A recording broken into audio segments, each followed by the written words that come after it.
Hello friends, நான் தான் உங்கள் Leoraj. Welcome back to another video. இன்னைக்கு வீடியோவில் என்ன பார்க்க போகிறோம் அப்படின்னு பார்த்தீங்கன்னா ட்ரூலி வயர்லெஸ் ஹெட்ஃபோன்ஸை பற்றி தான் பார்க்க போகிறோம். இன்னைக்கு டேட்டில் நிறைய ஹெட்ஃபோன்ஸ் அவைலபிளாக இருந்தாலும் அது எல்லாமே பெஸ்ட்டா அப்படின்னு கேட்டிங்கன்னா கிடையாது. பெஸ்ட்டான ஹெட்ஃபோன்ஸ்னு நான் எதை வச்சு சொல்கிறேன் அப்படின்னு பார்த்தீங்கன்னா ஒரு 5 விஷயம் இருக்குது.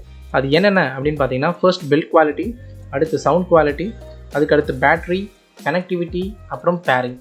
இந்த 5 விஷயத்தை வச்சு தான் ஒரு ஹெட்ஃபோன் வந்து பெஸ்ட்டாக இல்லையான்றதை நான் டிசைட் பண்ணுறேன். அந்த வகையில் பார்க்கும்போது சில ஹெட்ஃபோன்ஸ் தான் பெஸ்ட் அப்படின்னு சொல்லிட்டு மார்க்கெட்டில் இருந்துகிட்ருக்கு. மற்ற எல்லா ஹெட்ஃபோன்ஸையும் நான் நல்லா இல்லை அப்படின்னு சொல்ல வரல. என்ன தான் நல்லா இருந்தாலும் இந்த 5 விஷயத்தில் ஏதாவது ஒரு காம்ப்ரமைசேஷன் பண்ணிட்டு தான் இருக்காங்க. உதாரணத்துக்கு சொன்னால் ஹெட்ஃபோனோட பேட்டரி நல்லா இருந்தால் அதில் கனெக்டிவிட்டியில் ஒரு இஷ்யூஸ் இருக்குது. இந்த மாதிரி ஏதாவது ஒரு காம்ப்ரமைசேஷன் இருந்துட்டு தான் இருக்குது. இந்த 5 விஷயங்களையும் காம்ப்ரமைஸ் பண்ணாத ஹெட்ஃபோன்ஸ் என்னென்ன அப்படின்னு பார்த்தீங்கன்னா ஃபர்ஸ்ட் இந்த ஆப்பிளோட ஏர்பாட் ஃபர்ஸ்ட் ஜென்ரேஷன். இந்த ஹெட்ஃபோன் 10,000லேருந்து 12,000 ருபீஸ் வரைக்கும் இருக்குது. கண்டிப்பாக எல்லாராலையும் இந்த ஹெட்ஃபோன் வாங்க முடியாது. இதுக்கு அடுத்தபடியாக என்ன ஹெட்ஃபோன் இருக்குது அப்படின்னு பார்த்தீங்கன்னா இந்த ரியல்மியோட பட் ஏர் ஃபர்ஸ்ட் ஜென்ரேஷன். இதோட ப்ரைஸும் கம்மி கிடையாது. இதுவுமே 4,000 ருபீஸ். இந்த மாதிரி பெஸ்ட்டான ட்ரூலி வயர்லெஸ் ஹெட்ஃபோன்ஸ் எல்லாமே காஸ்ட்லின்னு தான் எல்லாருமே நினச்சிட்டு இருக்காங்க. அந்த மாதிரி கிடையாது. வெறும் 1,300 ருபீஸ்லேயே பெஸ்ட்டான 2 ட்ரூலி வயர்லெஸ் ஹெட்ஃபோன்ஸ் அவைலபிளாக இருக்குது. அது என்னென்ன அப்படின்னு பார்த்தீங்கன்னா போட் பிராண்டுக்கிட்டேருந்து வந்த ஏர்டாப்ஸ், அடுத்தது நாய்ஸ் பிராண்டுக்கிட்டேருந்து வந்த ஏர்பட் மினி. இந்த 2 ஹெட்ஃபோன்ஸ் தான் 1,300 ருபீஸ்லேயே பெஸ்ட்டான ட்ரூலி வயர்லெஸ் ஹெட்ஃபோன்.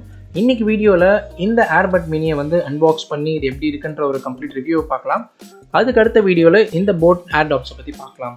வழக்கம் போல் இந்த வீடியோவும் டெக்னிக்கலாக இருக்க போகிறதில்ல. நம்ம வீட்டில் இருக்கிற எல்லாருக்குமே புரிகிற மாதிரியான ஒரு காமன் மேன் ரிவ்யூவாக தான் இந்த வீடியோ இருக்க போகுது.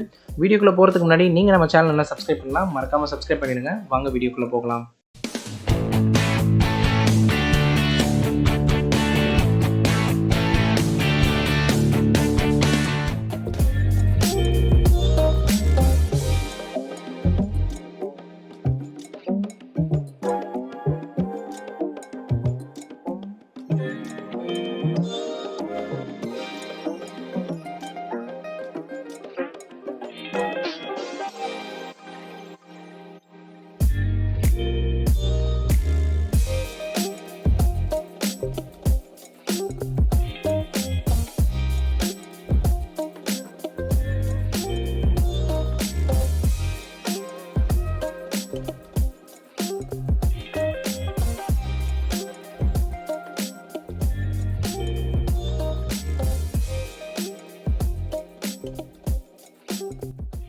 இவங்க பிராண்டோட ஸ்டிக்கர்ஸ் கொடுத்துருக்காங்க. க்ரீட்டிங் கார்டு மாதிரி ஏதோ ஒன்று இருக்குது. Okay, actually warranty card back சைடில் க்ரீட்டிங்கோட. அதுக்கடுத்து இது ஹெட்ஃபோனோட ஒரு கைடு மாதிரி ஒரு நல்ல சாஃப்டான ஸ்பாஞ்ச் ஒன்று கொடுத்துருக்காங்க. இதோ நம்மளோட ஹெட்ஃபோன். இது ஆல்ரெடி எங்கிட்ட இருக்கிற ஏர்பாட் அப்புறம் ரியல்மி பட் ஏர் அந்த டிசைனில் தான் இருக்குது.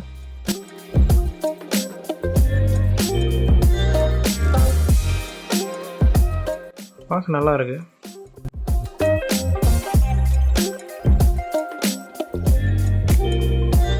சின்ன சைஸில் தான் இருக்குது.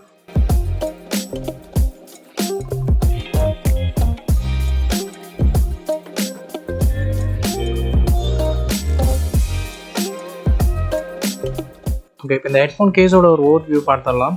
ஸோ பாக்ஸ் ஓப்பன் பண்ணுறதுக்கு ஒரு சின்ன ஸ்பேஸ் கொடுத்துருக்காங்க. நல்லா யூஸ்ஃபுல்லாகவே இருக்குது. அதுக்கடுத்தது கீழே பார்த்தீங்கன்னா இங்கே இந்த pairing button plus type C port, அதுக்கப்புறம் இங்கேயே எல்இடி லைட் கொடுத்துருக்காங்க. பேக் சைடில் பார்த்தீங்கன்னா எதுவும் கிடையாது. நாய்ஸ் அப்படின்ற பேண்டிங் கொடுத்துருக்காங்க. மேலே கீழே எதுவும் கிடையாது. இந்த கேஸ் பார்த்தீங்கன்னா full and full soft corner இல்லாமல் ஒரு கட்டிங்ஸோடு தான் வந்திருக்கு. இந்த இடத்துல பார்த்தீங்கன்னா உங்களுக்கு நல்லா தெரியும். இந்த இடத்துல லைட்டாக ஒரு கட்டிங்ஸ் இருக்குது. ஸோ நல்லா இருக்குது. பேசிக்காக பார்க்கும்போது இது ரொம்பவே சின்ன சைஸாக ரொம்ப அழகாக இருக்குது ஹெட்ஃபோன். ஸோ ஹெட்ஃபோனோட ஓவர்வியூ பார்த்தீங்கன்னா மேலே பார்த்தீங்கன்னா நாய்ஸ் கேன்சலேஷன் மைக் இருக்குது. ஸோ இங்கே பார்த்தீங்கன்னா ஒரு ஸ்பீக்கர், இங்கே சென்சார், இங்கே பார்த்தீங்கன்னா ஸ்பீக்கர்னு இருக்குது. பாட்டமில் பார்த்தீங்கன்னா சார்ஜிங் போர்ட் இருக்குது. ரொம்பவே காம்பேக்டாக ரொம்பவே சின்னதாக சூப்பராக இருக்குது அப்படின்னு தான் சொல்லணும். ஸோ நான் இதை யூஸ் பண்ணி பார்த்துட்டு எப்படி இருக்குது அப்படின்றத நான் உங்களுக்கு சொல்கிறேன். ஒரு வழியாக இந்த ஹெட்ஃபோனை அன்பாக்ஸ் பண்ணி இதை நான் ஒரு 2 ஹவர்ஸாக யூஸ் பண்ணிகிட்ருக்கேன். அன்பாக்ஸ் பண்ணுறது கொஞ்சம் கஷ்டமாக தான் இருந்தது. மற்றபடி அன்பாக்ஸ் பண்ணதுக்கு அப்புறமேட்டு கனெக்டிவிட்டியாக இருக்கட்டும், பேரிங்காக இருக்கட்டும், எல்லாமே ரொம்பவே சூப்பராக தான் இருந்தது. ரொம்பவே ஈஸியாகவும் இருந்தது. இந்த 2 ஹவர்ஸில் நான் சில ப்ளஸ் அப்புறம் சில மைனஸை ஃபைண்ட் அவுட் பண்ணேன். அது என்னென்னன்றதை உங்ககிட்ட நான் சொல்கிறேன். ஸோ இந்த 2 ஹவர்ஸாக இந்த ஹெட்ஃபோன்ஸை யூஸ் பண்ணி நிறையா வீடியோஸும் பார்த்தேன், அதே மாதிரி சாங்ஸும் கேட்டுட்டு இருந்தேன். இதில் எனக்கு ஒரு சின்ன லேக் கூட தெரியல. எஃபெக்ட்டும் பார்த்தீங்கன்னா ரொம்பவே சூப்பராக இருந்தது. எஸ்பெஷலாக பேஸ் அப்படின்னு சொல்லுவாங்க பார்த்தீங்களா, அந்த பேஸ் எஃபெக்ட் இதில் ரொம்பவே நல்லா இருக்குது. படம் பார்க்குறதுக்கு ஒரு 5.1 ஹோம் தியேட்டரில் பார்த்த மாதிரி தான் எனக்கு ஃபீல் ஆச்சு. அடுத்தபடியாக இதில் இருக்கிற ப்ளஸ் பாயிண்ட் என்ன அப்படின்னு பார்த்தீங்கன்னா இதோட மைக்கு தான். பார்த்தீங்கன்னா உங்களுக்கே தெரியும், ரொம்பவே சின்ன ஹெட்ஃபோன். ஸோ இதில் இருக்கிற மைக் வந்து எப்படி இருக்கும்னு உங்களுக்கு ஒரு சின்ன டவுட் இருக்கலாம். பட் மைக் ரொம்பவே சூப்பராக இருக்குது. நான் யார்கிட்ட பேசினாலும் சரி எல்லாருமே நல்லா கிளியராக இருக்குது அப்படின்னு தான் சொல்கிறாங்க. இன்னும் சொல்லப்போனால் இப்போ நீங்கள் கேட்டுட்டு இருக்கிற இந்த ஒரு பர்டிகுலர் ஆடியோ கூட இந்த மைக்லேருந்து ரெக்கார்ட் பண்ணது தான். இந்த மைக் கிடையாது, இதை இப்போ நான் டர்ன் ஆஃப் பண்ணியிருக்கேன். ஸோ இந்த வீடியோ எப்படி இருக்குது, இந்த மைக் குவாலிட்டி எப்படி இருக்குன்றதை மறக்காமல் கமெண்ட் பண்ணிடுங்க. ஸோ என்ன சொல்ல வரேன்னா, இதோட மைக் வந்துட்டு என்னதான் இந்த ஹெட்ஃபோன் சின்னதாக இருந்தாலும் மைக் ரொம்பவே சூப்பராக இருக்குது, நல்லா பர்ஃபெக்டாக செஞ்சுருக்காங்க. இதுக்கு அடுத்த ப்ளஸ் பாயிண்ட் என்ன அப்படின்னு பார்த்தீங்கன்னா இதோட கண்ட்ரோல்ஸ் தான். இதோட கண்ட்ரோல்ஸ் வந்து கம்ப்ளீட்டாக வந்து டச் கண்ட்ரோல். டச் கண்ட்ரோல்ன்றது எனக்கு ஒன்றும் புதுசு கிடையாது. பிகாஸ் நான் ஆல்ரெடி யூஸ் பண்ணிட்டு இருந்த ஏர்பாடும் சரி இல்லை ரியல்மி பட்டாரும் சரி டச் கண்ட்ரோல் தான். பட் அந்த கண்ட்ரோல் எங்கே வச்சுருக்காங்க அப்படின்றதுல தான் வந்துட்டு ஸ்பெஷாலிட்டியாக இருக்குது. இதுதான் என்னோட ரியல்மி பட்டர். இதில் கண்ட்ரோல் எங்கே இருக்குதுன்னு பார்த்தீங்கன்னா இந்த இடத்துல நீங்கள் டச் பண்ணால் தான் உங்களுக்கு கரெக்டாக ஒர்க் ஆகும். பட் நிறையா தடவை வந்துட்டு எனக்கு இது டச் கண்ட்ரோல் வந்து ஏன் தான் கொடுத்தாங்க அப்படின்ற மாதிரி தான் இருக்கும். பிகாஸ் அந்தளவு இது டச் கண்ட்ரோல் வந்து நல்லா இருக்காது. பட் இதில் பார்த்தீங்கன்னா டச் கண்ட்ரோல் இந்த கேப்பில் கொடுத்துருக்காங்க. இதில் என்ன அட்வான்டேஜ் அப்படின்னு பார்த்தீங்கன்னா என்னால் இது ஈஸியாக ஆக்சஸ் பண்ண முடியுது, அதே மாதிரி டச்சை வந்து என்னால் ஃபீல் பண்ண முடியுது. ஸோ இந்த இடத்துல டச் கொடுத்துருந்தாங்கன்னா வந்துட்டு கரெக்டாக நான் டச் பண்ணியிருப்பேனா இல்லையான்றது எனக்கு தெரிஞ்சிருக்காது. பட் இந்த கேப்பில் கொடுத்துருக்குதுன்றது என்னால் டச் பண்ணிட்டேன் அப்படின்றது என்னால் கன்ஃபார்ம் பண்ண முடியுது.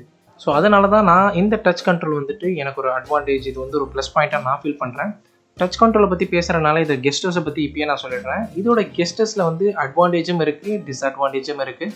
ஸோ இதில் இருக்கிற அட்வான்டேஜ் என்ன அப்படின்னு பார்த்தீங்கன்னா இதில் நிறையா கெஸ்டர்ஸ் இருக்குது. உதாரணத்துக்கு சிலது சொல்ல போனோன்னா வந்துட்டு நீங்கள் இந்த டபுள் டேப் பண்ணிங்கன்னா உங்களுக்கு பாஸ் அண்ட் ப்ளே இல்லை கால் வந்து அட்டென்ட் பண்ணுறது இல்லை டிஸ்கனெக்ட் பண்ணுறது இது வரைக்கும் காமன். ஸோ இதேமாதிரி நீங்கள் ட்ரிபிள் டேப் பண்ணிங்கன்னா உங்களுக்கு வந்து உங்களோட வாய்ஸ் அசிஸ்டன்ஸ் வந்து ஓப்பன் ஆகும். கூகுளோ இல்லை வந்து சிரியோ அதுக்கேற்ற மாதிரி அது ஓப்பன் ஆகிடும். இதில் ஸ்பெஷலாக என்ன இருக்குது அப்படின்னு கேட்டிங்கன்னா இந்த லெஃப்ட் சைடை வந்து நீங்கள் சிங்கிள் டேப் பண்ணிங்கன்னா வால்யூம் வந்து இன்க்ரீஸ் ஆகுது, ரைட் சைடு வந்து சிங்கிள் டேப் பண்ணிங்கன்னா வால்யூம் வந்து டிக்ரீஸ் ஆகுது. இதுவே லெஃப்ட் சைடு வந்து நீங்கள் லாங் ப்ரெஸ் பண்ணிங்கன்னா, லாங் ப்ரெஸ்னால் ஒரு ப்ரெஸ் அப்புறம் ஒரு 2 செகண்ட் நீங்கள் ஹோல்ட் பண்ணிங்கன்னா உங்களுக்கு வந்து ப்ரீவியஸ் சாங் போகுது, இல்லை வந்துட்டு ஓடிட்டு இருக்கிற சாங்கு மறுபடியும் ஃபஸ்ட்லேருந்து வருது. இதுவே ரைட் சைடில் எதுவுமே ப்ரெஸ் அண்ட் ஹோல்ட் பண்ணிங்கன்னா உங்களுக்கு வந்து நெக்ஸ்ட் சாங் வந்து போகுது. இந்த மாதிரி தனித்தனியாக டெடிகேட்டட் கெஸ்டர்ஸும் கொடுத்துருக்காங்க, காமன் கெஸ்டர்ஸும் கொடுத்துருக்காங்க. ஸோ இன்னுமே இருக்குது, நான் இப்போ வந்து எக்ஸாம்பிளுக்கு வந்து சொல்கிறேன். ஸோ இதில் என்ன நான் மைனஸ் பாயிண்ட் அப்படின்னு கேட்டிங்கன்னா நான் இந்த ஹெட்ஃபோன்ஸ் வந்து மோஸ்ட் ஆஃப் வந்துட்டு வண்டியில் போகும்போதோ இல்லை நிறைய நேரத்தில் வந்துட்டு சிங்கிள் பீஸ் மட்டும் தான் யூஸ் பண்ணுவேன். பிகாஸ் வந்துட்டு இந்த 2 பீஸும் ஒரே நேரத்தில் எனக்கு தேவைப்படாது. அதேமாதிரி சிங்கிள் பீஸ் யூஸ் பண்ணுறதுனால நமக்கு சார்ஜும் இன்னும் கொஞ்சம் நாள் வர மாதிரி இருக்கும். பிகாஸ் இது யூஸ் பண்ணிட்டு இருப்பேன், டக்குன்னு காலி ஆயிடுச்சுன்னா அதை பாக்ஸில் வச்சுட்டு இந்த சைடில் அதை யூஸ் பண்ணிட்டு இருப்பேன். அந்த மாதிரி யூஸ் பண்ணும்போது எல்லா கெஸ்டர்ஸையும் என்னால் வந்து ஆக்சஸ் பண்ண முடியாது. இது வந்து ஒரு மைனஸ் பாயிண்ட்டாக தான் நமக்கு இருந்துகிட்ருக்கு. இதுக்கு அடுத்த ப்ளஸ் பாயிண்ட் என்ன அப்படின்னு பார்த்தீங்கன்னா இந்த கேஸோட சைஸ் தான். இதுலேயும் ஒரு அட்வான்டேஜ் இருக்குது, ஒரு டிஸ்அட்வான்டேஜ் இருக்குது. என்ன அப்படின்னு பார்த்தீங்கன்னா இதோட ஹைட்டு பார்த்தீங்கன்னா நல்லா குள்ளமாக இருக்குது, அது நல்ல ஒரு விஷயம் தான். கம்பேரிசனுக்கு வந்துட்டு இந்த ஏர்பாட் வந்து எடுத்துக்கலாம். ஸோ சைஸ் கம்பேரிசன் பார்த்தீங்கன்னா ஏர்பாட் வந்து அது சின்னதாக தான் இருக்குது. இதில் என்ன ஒரு டிஸ்அட்வான்டேஜ் அப்படின்னு பார்த்தீங்கன்னா இதை நீங்கள் இந்த ஆங்கிளில் திருப்பி வச்சு பார்த்தீங்கன்னா உங்களுக்கு தெரியும். இப்போ பார்த்தீங்கன்னா உங்களுக்கு நல்லா மொத்தாக கொடுத்துருக்காங்க, நல்லா பெருசாக குண்டாக இருக்குது சிம்பிளாக சொல்லப்போனால். ஸோ இந்த மாதிரி இருக்கும் போது என்னால் ஈஸியாக பாக்கெட்டில் நுழைக்க முடியுது. பட் ஏர்பாடை கம்பேர் பண்ணிங்கன்னா உங்களுக்கு தெரியும். பட் என்னால் இதை பாக்கெட்டில் வச்சுட்டு எந்த ஒரு ஆக்ஷனும் பண்ண முடியல. இந்த குண்டான சைஸ் வந்துட்டு காமன் தான், பட் இது ஒரு டிஸ்அட்வான்டேஜ் அப்படின்றது தான் எனக்கு வந்து ஃபீல் ஆகுது. இவ்வளோ தான் இந்த 2 ஹவர்ஸில் நான் ஃபைண்ட் அவுட் பண்ண ப்ளஸ் அண்ட் மைனஸ். இதுக்கு மேலே ஏதாவது நான் கண்டுபிடிச்சாலோ இல்லை வந்துட்டு எனக்கு ஏதாவது பேட் எக்ஸ்பீரியன்ஸ் இதில் இருந்தாலோ நான் கண்டிப்பாக டிஸ்கிரிப்ஷனில் வந்துட்டு அப்லோட் பண்ணுறேன். இல்லை வீடியோ மேக் பண்ண வேண்டிய கண்டிஷன் இருந்தால் கண்டிப்பாக வீடியோ மூலியமாக உங்களுக்கு வந்து சொல்கிறேன். இந்த வீடியோ உங்களுக்கு பிடிச்சிருக்குன்னு நினைக்கிறேன். இந்த வீடியோவில் ஏதாவது டவுட் இருந்தாலோ இல்லை ஏதாவது சஜஷன் இருந்தாலும் மறக்காமல் கமெண்ட் செக்ஷனில் மென்ஷன் பண்ணுங்கள். நீங்கள் என்னென்ன ட்விட்டர், இன்ஸ்டாகிராமில் ஃபாலோ பண்ணலாம், லிங்க் வந்து டிஸ்கிரிப்ஷனில் கொடுத்துருக்கேன், அங்கேயும் போய் ஃபாலோ பண்ணிக்கோங்க. இந்த வீடியோ உங்களுக்கு பிடிச்சிருந்தா லைக் பண்ணுங்கள், உங்கள் ஃப்ரெண்ட்ஸ் அண்ட் ஃபேமிலியோட ஷேர் பண்ணுங்கள், மறக்காமல் நம்ம சேனலுக்கு சப்ஸ்கிரைப் பண்ணுங்கள். இதே மாதிரி இன்னொரு வீடியோவில் வந்து மீட் பண்ணுறேன். அது வரைக்கும் குட் பை.